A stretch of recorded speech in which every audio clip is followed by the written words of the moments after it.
샬롬, 할렐루야. 오늘도 다시 여러분들을 만나서 반갑습니다.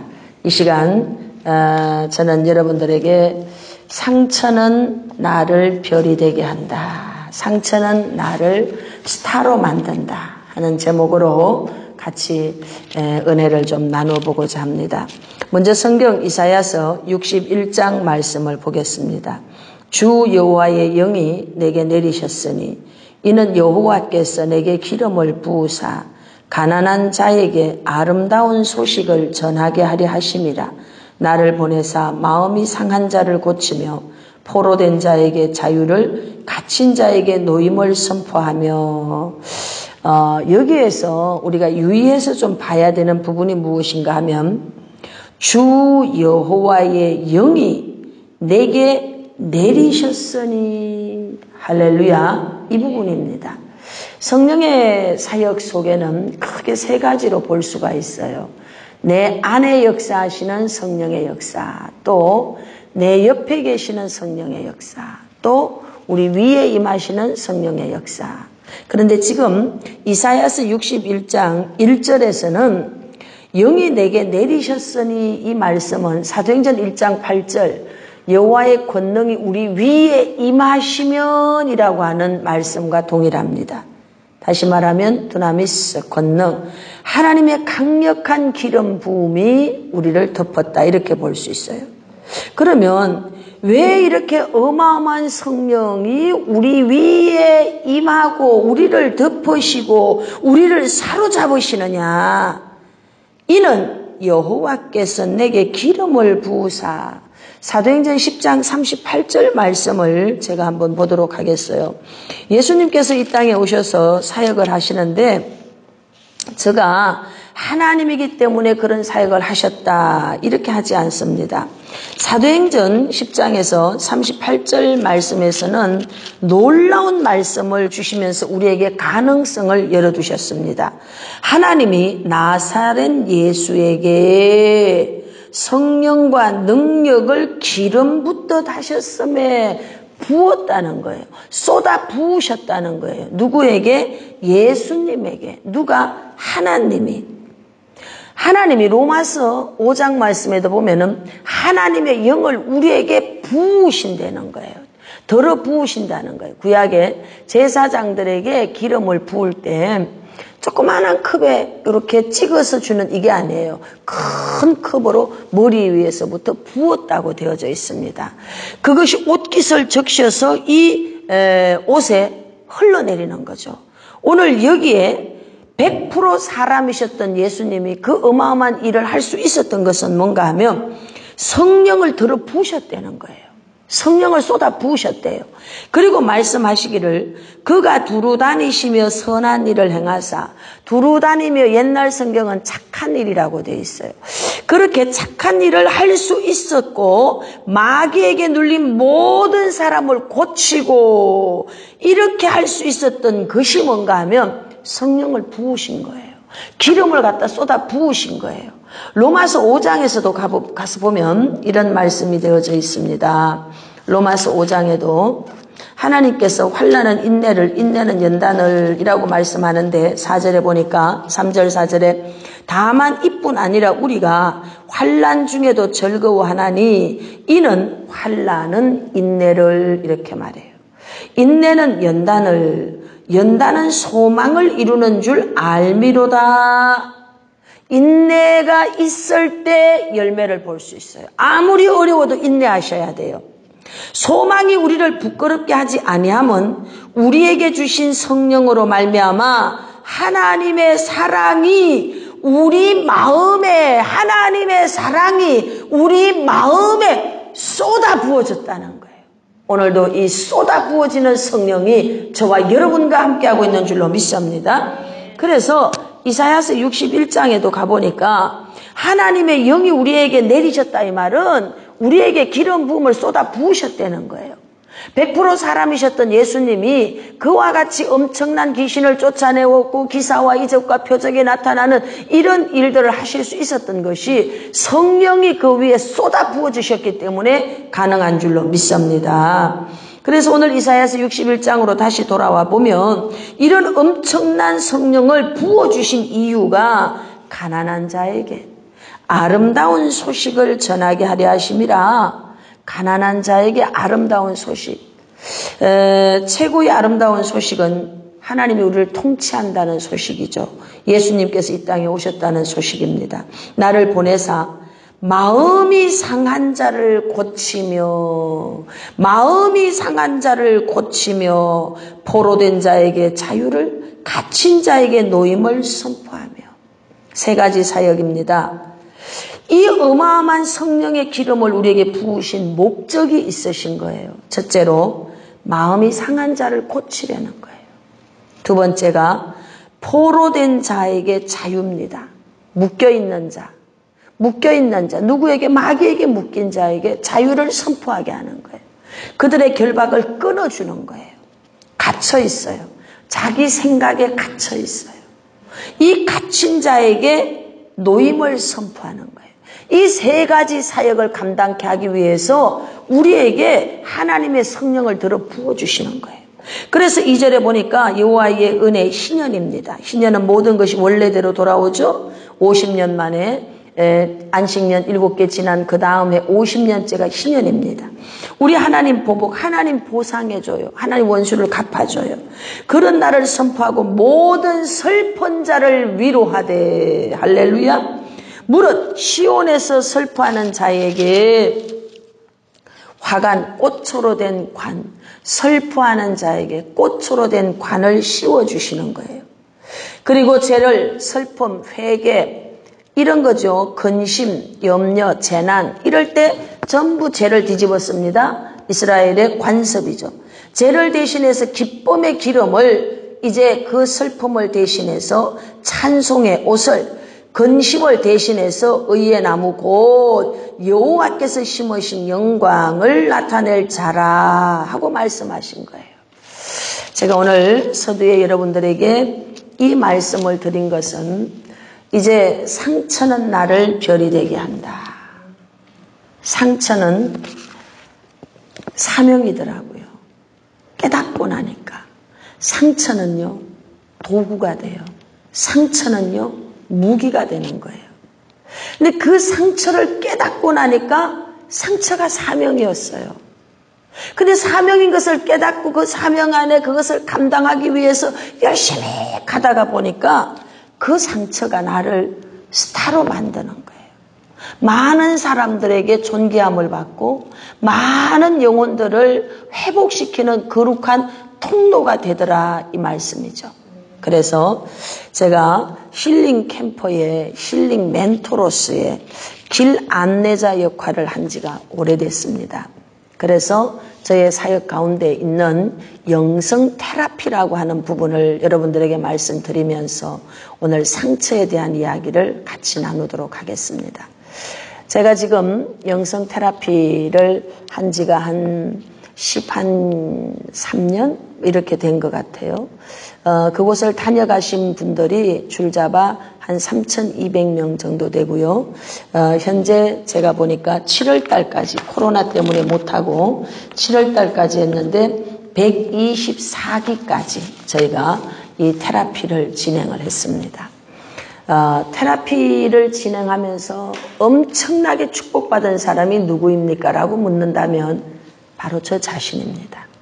그 다음에 이 테라피를 통해서 두 번째 축복받은 사람이 누구입니까? 라고 묻는다면 스태프들입니다. 옆에서 함께 봉사하는 사람들은 그 다른 분들을 도와주는 일을 하면서 자기 자신이 회복되고 상처를 치유받고 깨닫게 되고 자유함을 얻으면서 하나님 주시는 부의 이동과 환경적인 돌파들을 경험하면서 자유함을 누리면서 살아가시더라고요. 그 많은 사람들을 만나면서 제가 각 사람이 가지고 있는 상처의 주 감정을 발견하게 됐습니다. 도대체 저 사람은 왜 저 상처 속에 묶여 있을까? 저 사람의 상처는 뭘까? 저 사람의 상처는 뭘까? 저 사람의 상처는 뭘까? 굉장히 궁금하잖아요. 그래서 그간 다녀갔던 한 3,000명 넘는 분들에 대한 임상을 해보면서 공통 분모를 찾게 됐습니다. 가장 가까운 자에게서 상처받더라는 거죠. 엄마, 아버지. 그 다음에 자라면서 성장기에 성추행, 성폭행 또는 충격적인 어떤 사건이 있어요. 왕따를 당했다든지 또는 한꺼번에 몰매를 맞았다든지 뭐 이런 어떤 또 교통사고라든지 자라면서 겪었던 충격적인 사건이 있어요.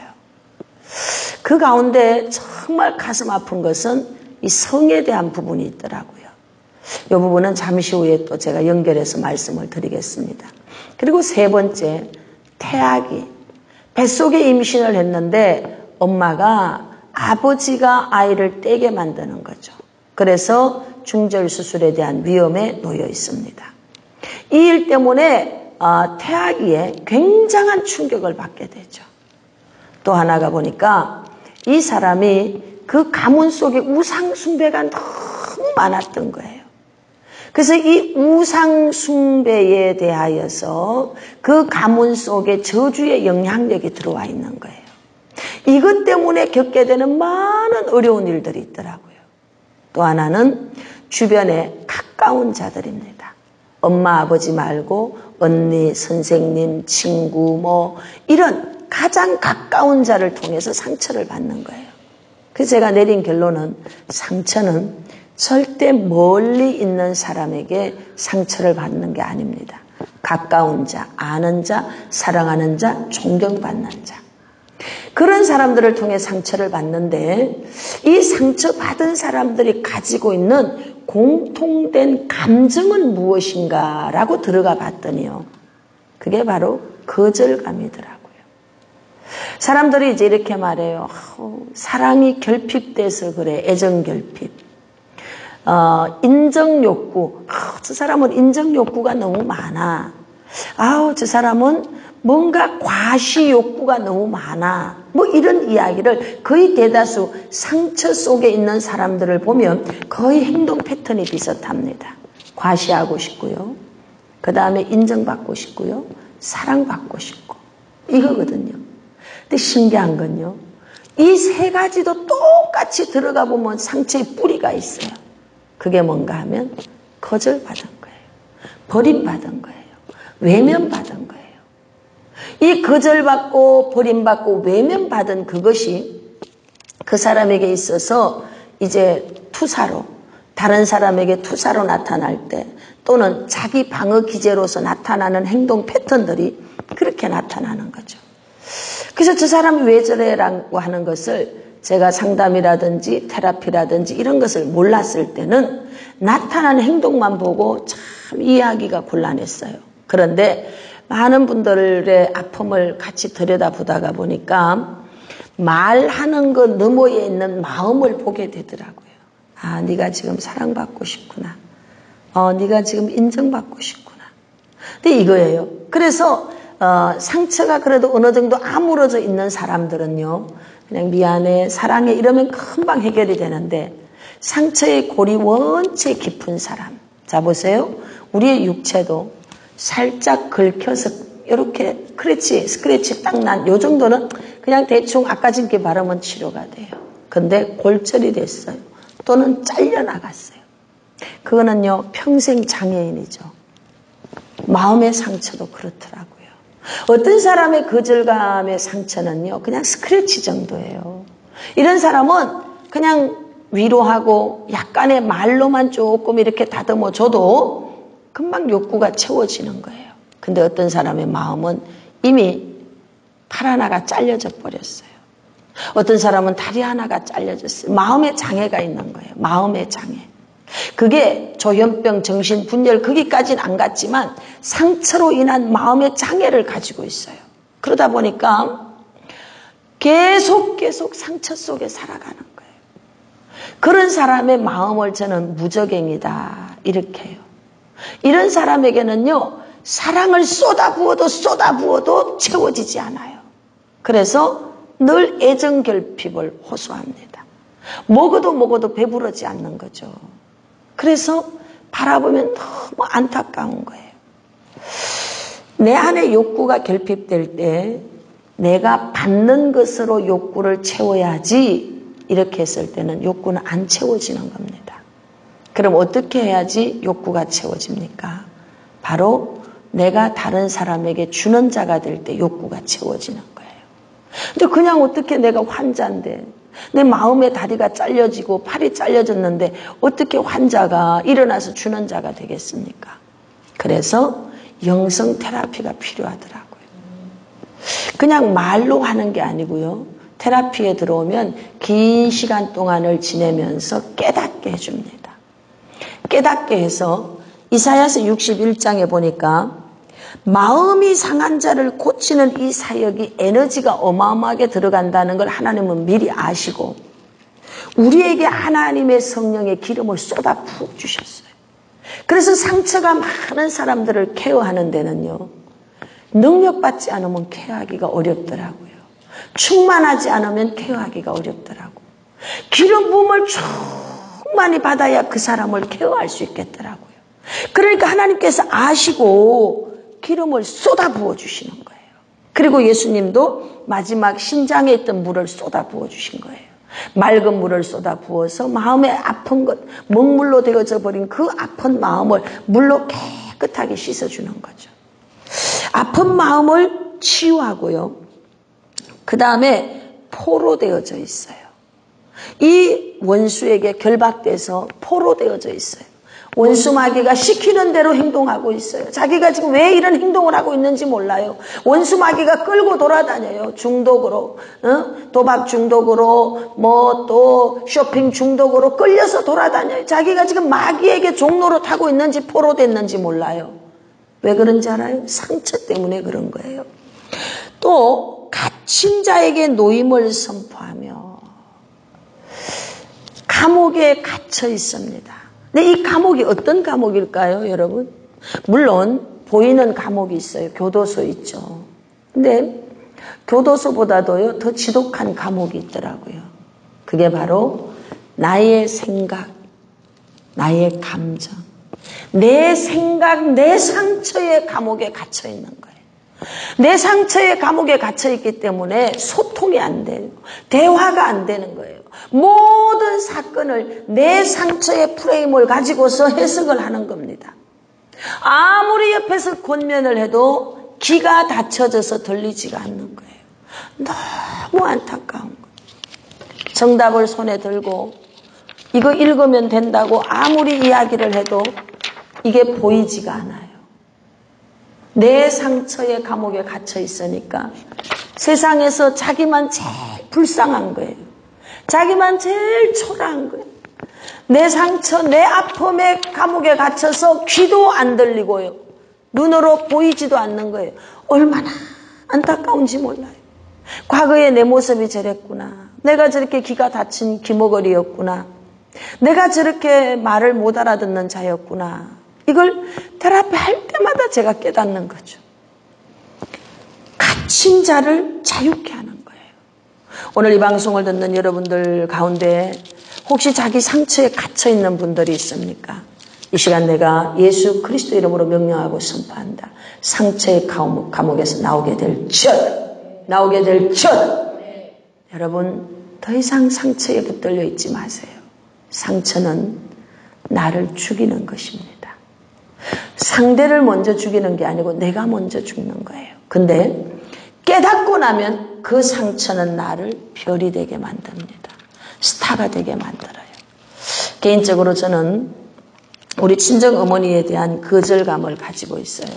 저희 친정어머니는 아들 5에 딸 1, 저는 6남매의 외동딸로 컸습니다. 그런데 우리 어머니는 자녀들 숫자를 칠 때 다른 숫자에 넣지 않습니다. 제가 4번째예요. 위로 오빠 3이 있고요. 그 다음 제가 4번째, 동생 밑에 2이 있어요.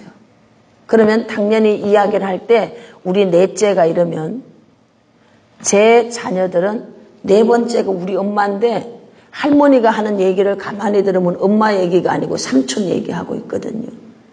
그러니까 엄마의 숫자 계산 속에는 저가 없는 거예요. 저는 또 어린 시절에 저희 친정어머니는 돌아보니까 다 그게 상처의 역사더라고요. 저희 외갓집이 외할머니가 딸만 넷을 놓으신 거예요. 그래서 외할머니가 아들 못 낳았다고 구박을 많이 받는 집의 둘째 딸로 어머니가 성장하신 거예요. 그래서 어머니의 사상 안에는 아들이 있는 거죠. 그래서 제가 어린 시절에 자랄 때 우리 어머니는 늘 저에게 이런 말씀을 잘 하셨어요. 가시나는 필요 없다. 내가 가시나 밥을 왜 먹냐? 가시나는 필요 없다. 경상도 분이시니까요. 근데 그것이 저의 어린 시절에는 아무런 영향을 저에게 주지 않았다고 생각했어요. 전 그게 별로 저에게는 뭐 상처가 되지 않았어요. 왜냐하면 저는 원체 씩씩하게 컸으니까요.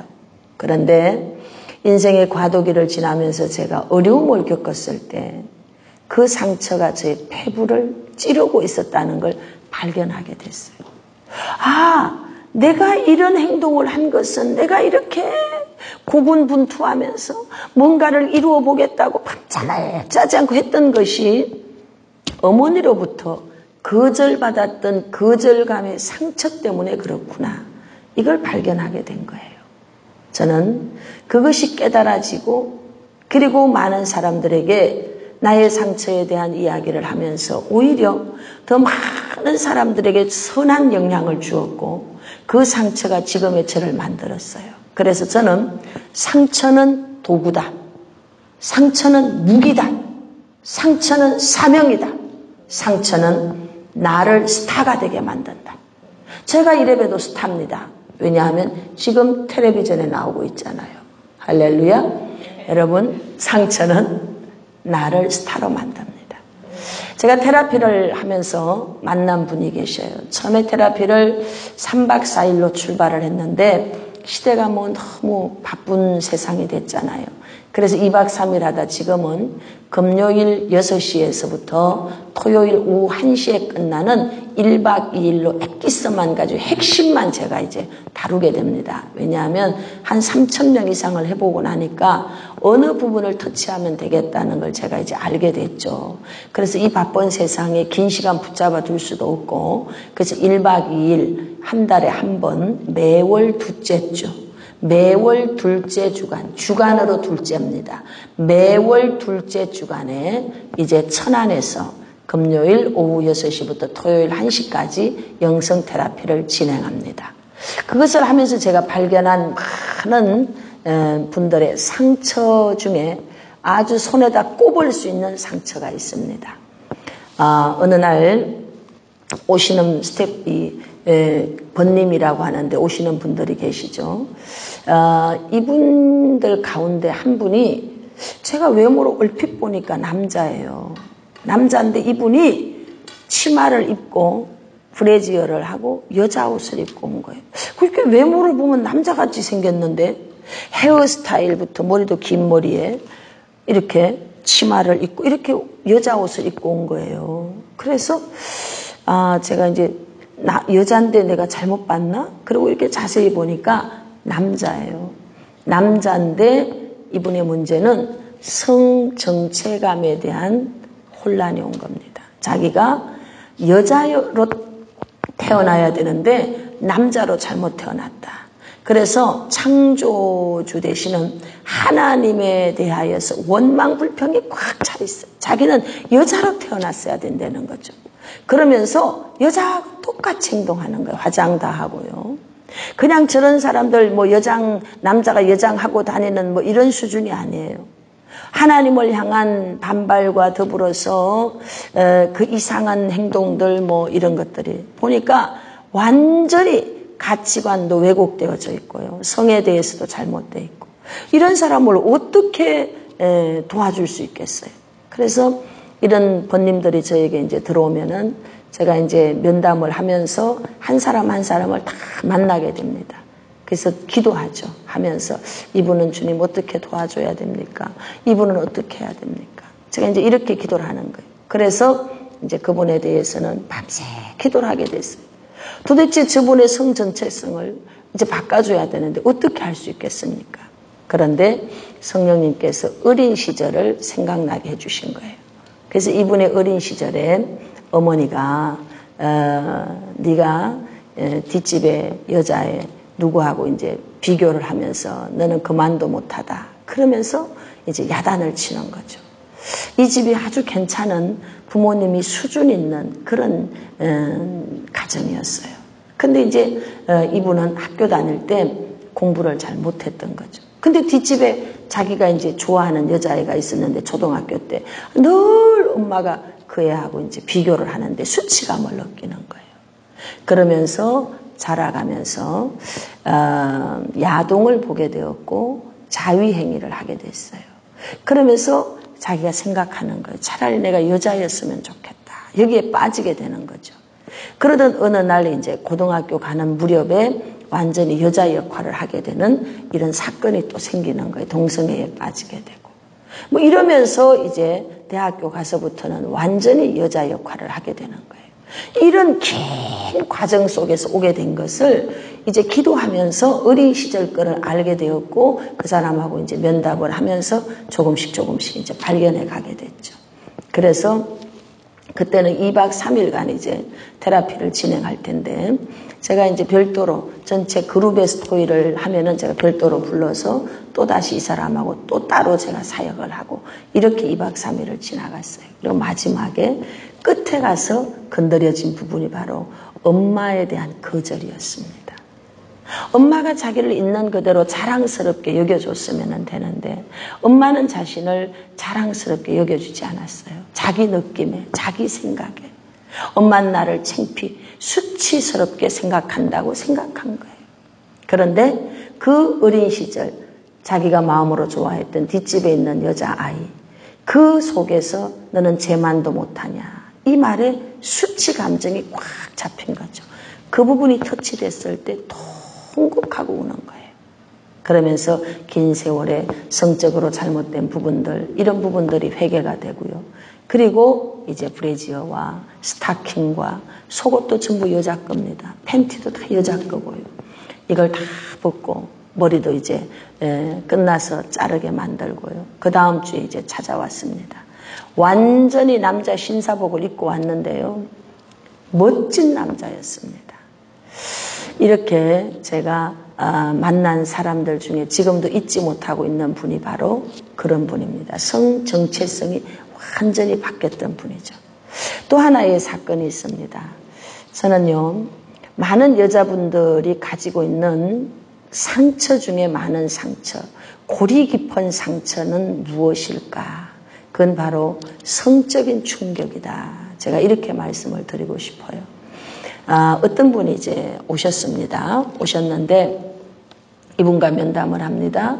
라이프 스토리를 듣고 제가 이제 쭉 면담을 하는데 보니까 엄마가 초등학교 때 이 딸을 데리고 재가를 하신 거예요. 재혼을 한 거죠. 재혼. 근데 저쪽 집안도 남자 형제가 있어요. 근데 너무 안타까운 것은 이 엄마가 그 집에 다시 결혼을 해서 갔는데 가난한 집에 간 거예요. 아마도 남자가 가난했던 것 같아요. 그래서 방 한 칸에 그 남자 형제, 그 다음에 이제 이 자매님, 엄마, 아버지 이렇게 모두가 다 초등학생인데 초등학생 셋에 엄마, 아버지 이렇게 해서 한 방에서 다 같이 사는 거예요. 그러니까 엄마가 이제 주인집이 서울에서 공무원을 지내다가 이제 퇴직을 하고 아마도 저 강원도에 집을 하나 이제 샀는데 그냥 은퇴하고 거기 와서 혼자 남자가 이제 사는 거예요. 그러니까 거기는 대청마루도 있고 안방도 크고 작은 방도 비어 있고 그리고 이 사람이 공무원 출신이니까 한문도 잘 가르치고 그래서 이제 그 주인 아저씨가 초등학생인 이 아이를 보면서 그 엄마에게 아유 내가 제 한문도 좀 가르치고 그러면 좋겠다고 한 거예요. 그러니까 이 엄마가 그렇게 좀 도와주시라고 이렇게 했어요. 그래서 이제 안방에 가서 한문 공부도 배우고 수학도 배우고 이제 이렇게 배워갑니다. 그렇게 배워가는 동안 엄청난 일이 생긴 거예요. 어떤 일인가 하면 그 주인 아저씨라고 하는 그 놈이 이 아이를 범해버린 거예요. 그런데 이 아이가 엄마가 재혼을 하고 이렇게 사는 삶이니까 제가 생각하기에는 철이 일찍 났다고 볼 수 있겠죠. 얘가 이리 가도 저리 가도 자리가 없는 거예요. 제가 이제 면담을 하면서 정확하게 지적을 했습니다. 원망을 하고 엄마를 향해서 불평을 하고 이런 얘기를 이제 하길래 아마도 당신에게 그 주인 아저씨라고 하는 사람이 그런 짓을 하기 전에 당신에게는 선행 사건이 있었을 것이다. 그렇지 않으면 어린 당신이 그런 판단 결단을 할 수가 없다. 그렇게 했더니 솔직하게 고백하는 거예요. 누구에게도 말할 수 없었다는 거죠. 바로 한 방에 있을 때 그 전혀 다른 이복 아버지, 의붓 아버지의 두 아들이 있는데 자기보다 나이가 더 많았대요. 그놈들이 이 어린아이의 몸을 더듬었던 거예요. 그러니까 이 사람이 이리도 못 가고 저리도 못 가고 그 어린 꼬마아이가 그랬겠죠.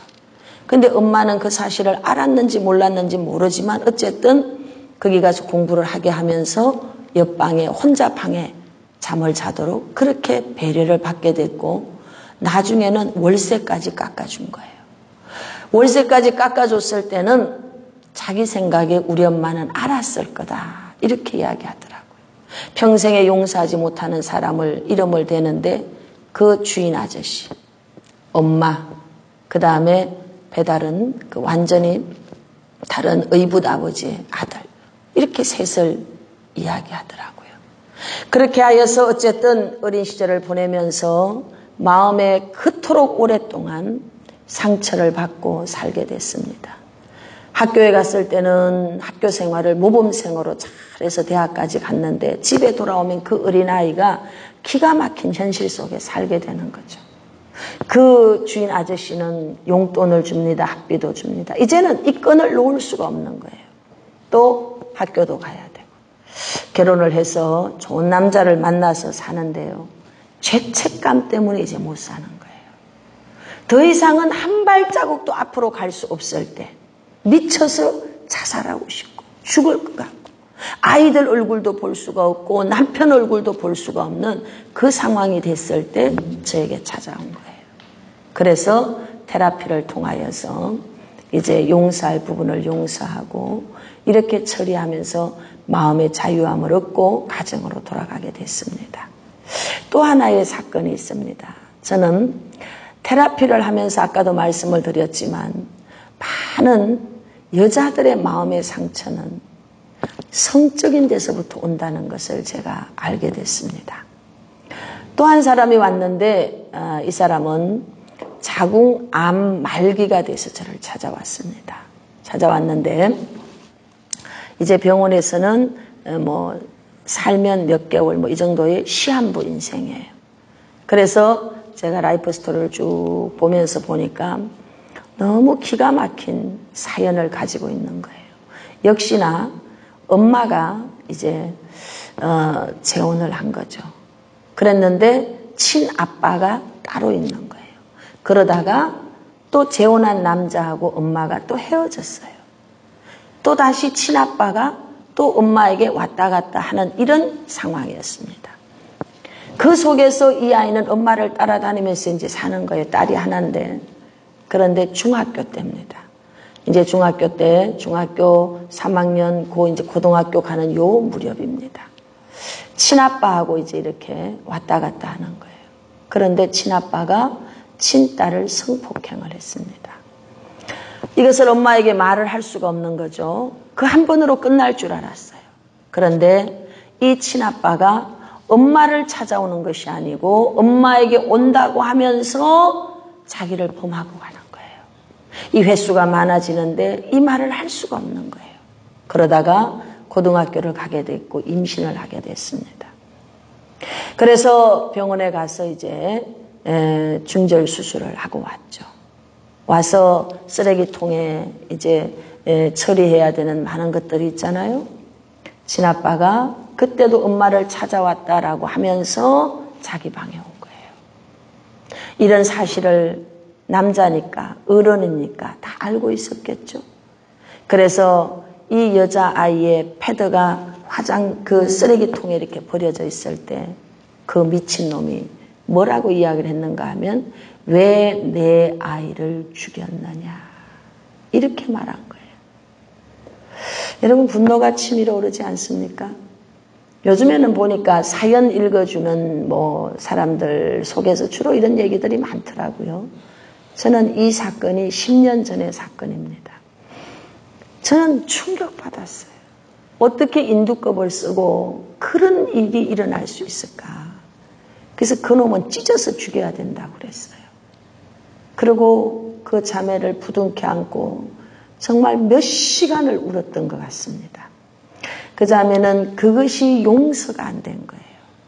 그래서 결혼을 했지만 결혼 생활 또한 원만치 않아요.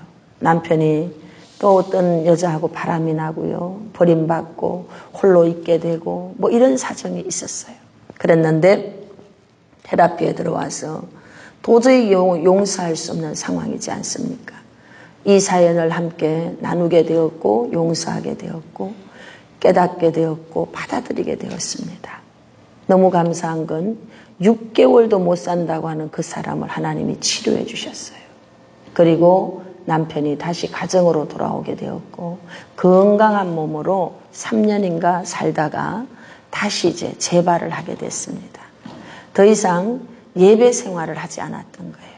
우리가 하나님 안에서 치유를 받으면 꼭 기억해야 되는 게 뭔가 하면 예배를 놓치면 안 돼요. 근데 이 자매가 건강해지니까 다시 호프집, 치킨과 호프를 같이 파는 집을 오픈한 거예요. 너 그런 거 하면 안 돼. 그러는데 결국 그걸 한 겁니다. 몸은 재발이 되었고 이번에는 유방암으로 재발이 됐죠. 그래서 천국을 갔습니다. 그 외에도 많은 사건, 사연이 있죠. 그런데 그런 사건과 사연들, 이런 스토리들을 제가 쭉 접해보면서 하나님께서 왜 이 상처를 치유하는데 왜 우리에게 이 기름을 들어 부어야 되는지를 제가 알게 됐어요. 마음의 상처는 그냥 상처로 끝나는 게 아니더라고요. 가문 4대까지 상처가 유전돼서 내려가서 자신의 인생도 망치고요. 자녀도 망치고요. 계속 어둠 속에 살게 되는 거예요. 얼마든지 오프라 윈프리에 대해서 알고 계시죠? 얼마든지 상처는 그 사람이 스타가 되게끔 만들 수 있어요.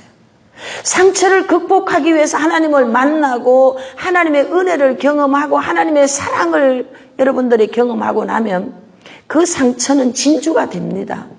그래서 그것 때문에 다른 사람을 돕는 자가 되어지고 내 슬픔의 날이 끝난 것을 선포하게 되는 줄로 믿습니다. 그런데 대다수 그 상처 속에 있는 사람들은 자기 생각에 묶여 있거든요. 자기 자신만 제일 슬픈 사람이야. 자신만 상처를 제일 많이 받았어. 그래서 똑같은 레파토리가 있어요. 네가 뭘 알아? 네가 나같이 살아봤어. 이거예요. 저도 개인적으로 상처를 이제 많이 받은 결혼 생활을 하게 됐습니다.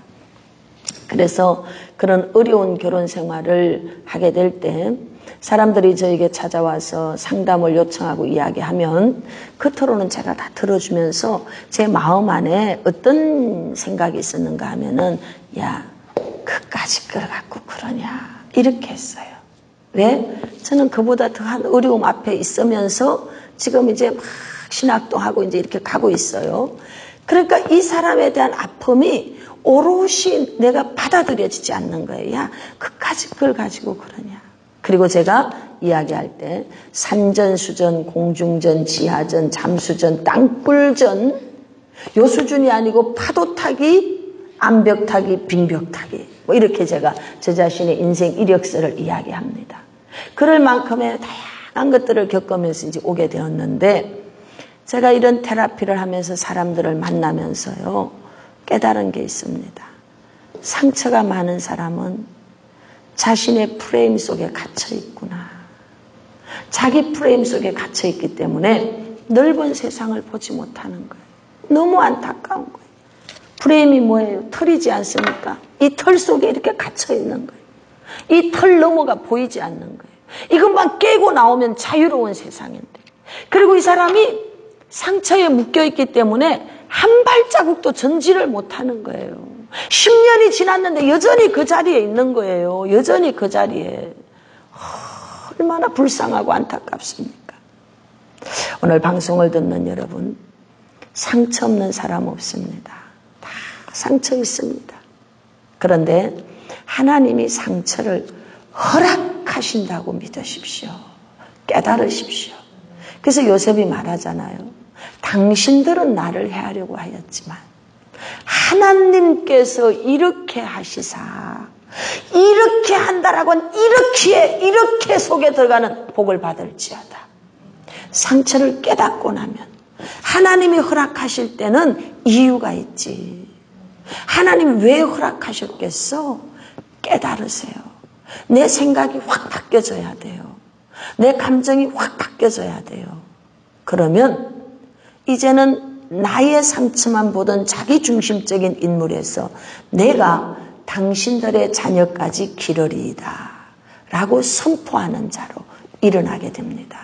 그래서 인생의 희년을 선포하게 돼요. 여러분 보세요. 상처를 많이 받은 사람은요, 나 상처 많음이라고 얼굴에도 쓰여 있어요. 옷에도요. 옷도요. 나 상처 많음. 그 사람 입고 다니는 옷 스타일을 딱 보면 아유, 저 상처 투성이구나 보여져요. 신기한 건요, 상처에 여전히 붙잡혀 있는 사람의 안색은 어둡습니다. 생각하는 패턴 어두워요. 옷도 칙칙한 똑같은 금은색 옷도요, 건강한 사람이 옷을 입으면 아주 세련된 컬러로 빛이 나요. 근데 이상하죠? 환자가 검은색 옷을 입으면 검은색이 다크 블랙이 돼요. 그냥 칙칙하게 무겁게 보이는 거예요. 그래서 겉으로 보면 저 사람 상처투성이구나 보여지는 거죠.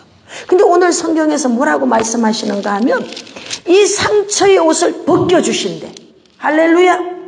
3절 말씀해 보니까 무릇 시온에서 슬퍼하는 자에게 기쁨으로 하나님께서 꽃으로 된 면류관을 씌워주신대.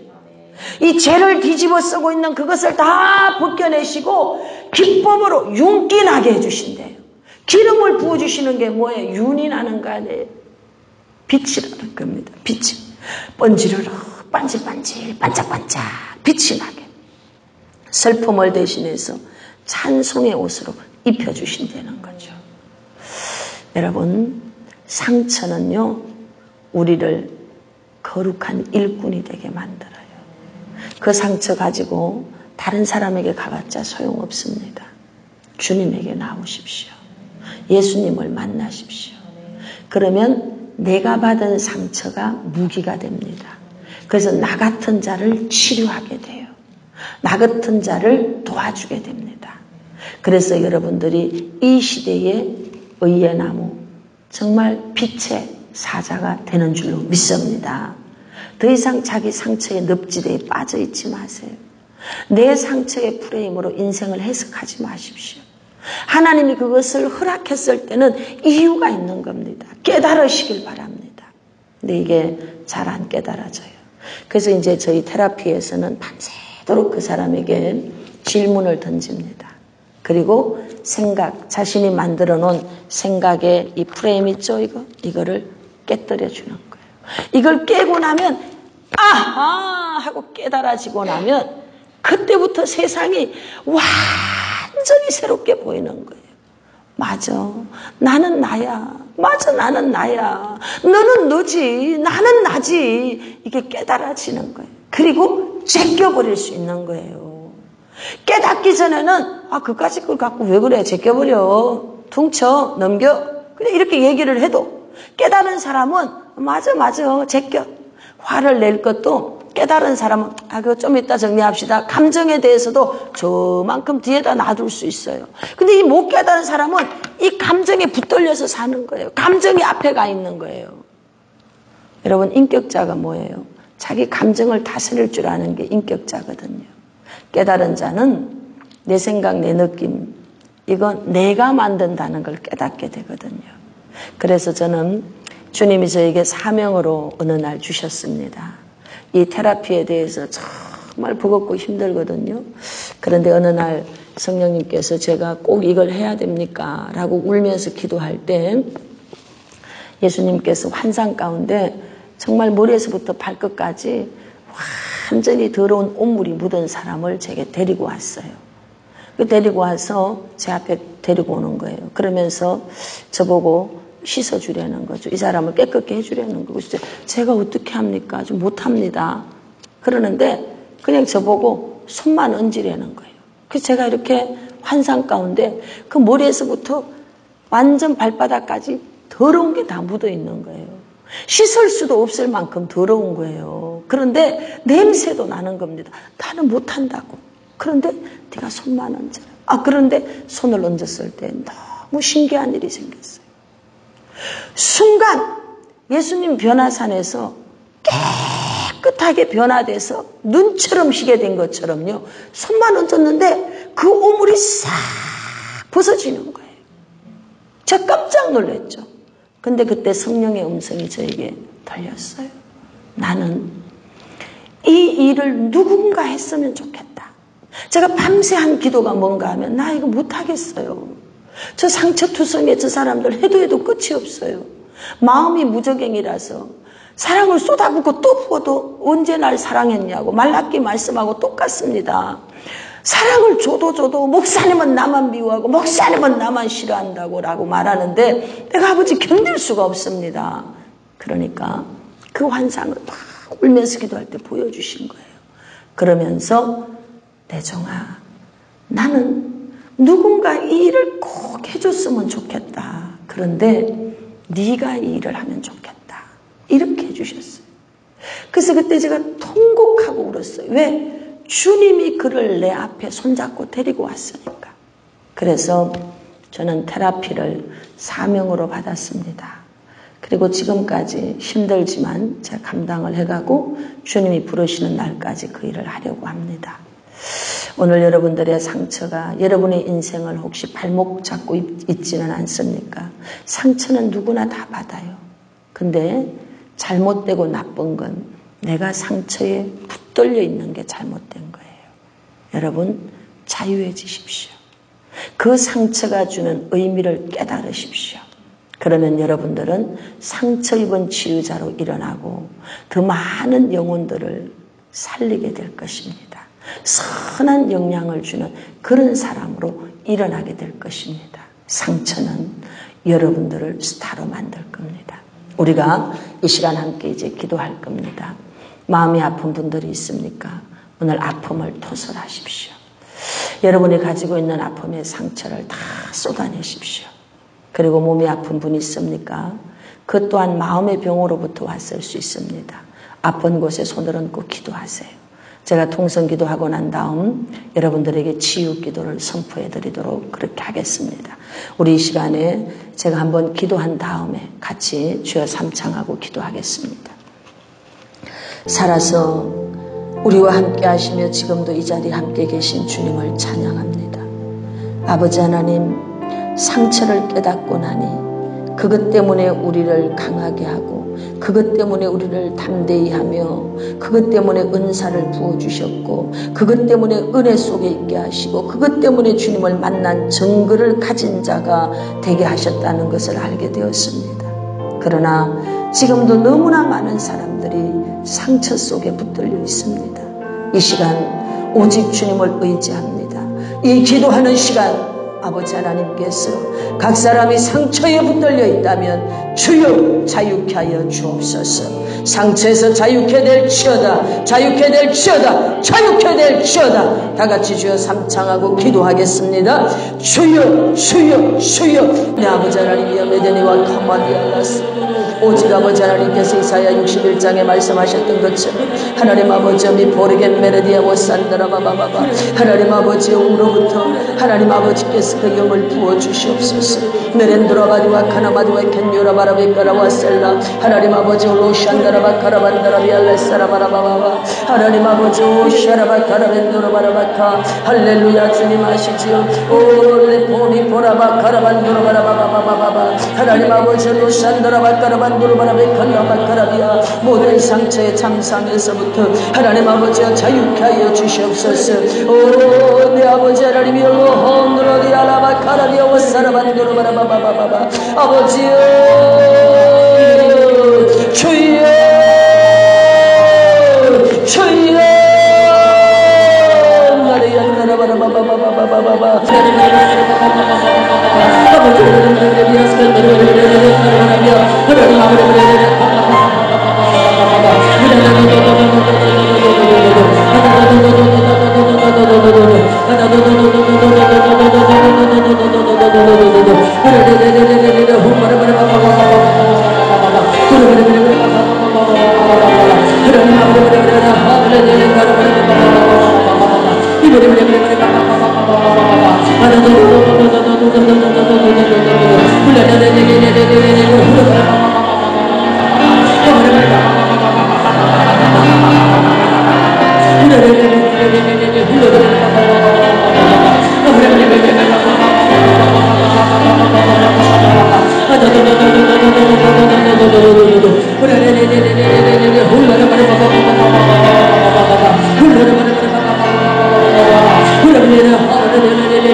이 시간 몸이 아픈 분들은 아픈 곳에 손을 얹습니다.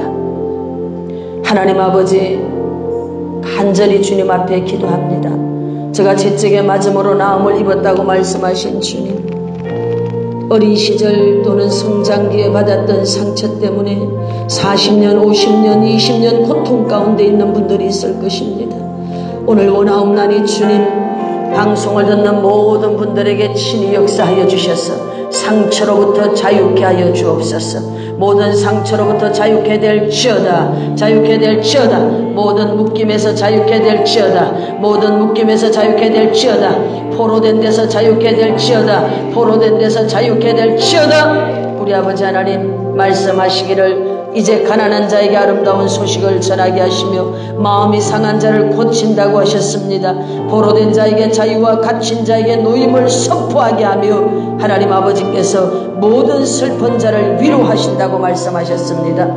아버지 하나님, 오늘 각자의 마음에 소원하는 바를 이루어 주시고 마음의 상처를 치료하여 주옵소서. 산 소망이 넘치게 될지어다. 소망이 넘칠지어다. 기쁨이 넘칠지어다. 기쁨이 넘칠지어다. 하나님 아버지 감사드립니다. 또한 아버지 하나님께서 머리에서부터 발끝까지 강건하게 하시는데 제가 채찍에 맞음으로 우리가 나음을 입었다고 말씀하셨습니다. 사지백제 5장 6보에서 하나님 아버지 모든 어둠의 영, 질병의 영은 묶임을 받고 떠나갈지어다. 떠나갈지어다. 떠나가라. 떠나가라. 떠나갈지어다. 관절에서 떠나갈지어다.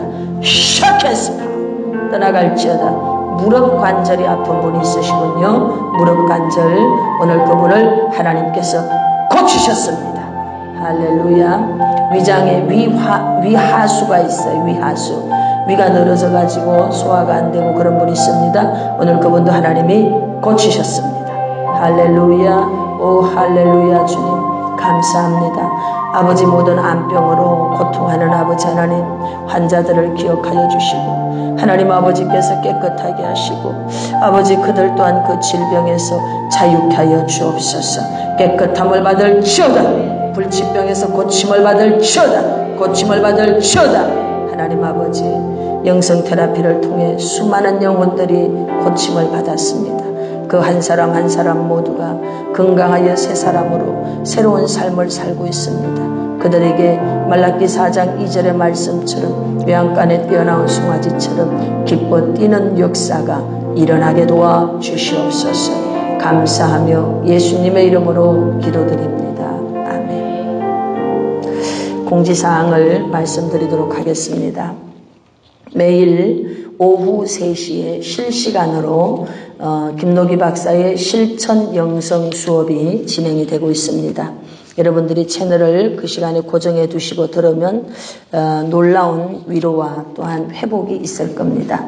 또 영적인 성장이 더하게 될 것입니다. 그리고 특별히 인천에서는 수요일, 목요일 오후 3시, 8시, 저녁에 8시입니다. 이렇게 연속해서 제가 실시간 집회를 하게 됩니다. 그래서 오셔서 기도받기 원하시고 또 은혜 받기 원하시는 분들은 오셔서 함께 은혜 받으실 수 있습니다. 그리고 실천 영성 수업을 천안에서는 제가 월요일 오후 3시에서 화요일 저녁까지 하고 있습니다. 다양한 부분에 대한 실습과 더불어서 많은 훈련들을 받게 될 것입니다.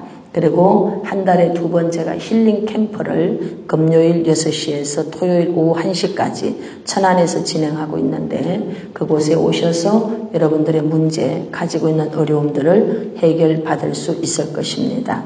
개인 상담은 전화번호가 나가는데 여러분들이 예약해서 들어오실 수 있는데 은혜를 사모하시는 분들 또 많은 부분의 영혼의 갈급함을 가지신 분들은 채널 고정하셔서 들으시고 구독도 눌러주시고 좋아요 해주시면 여러분들에게 많은 도움이 있을 것입니다.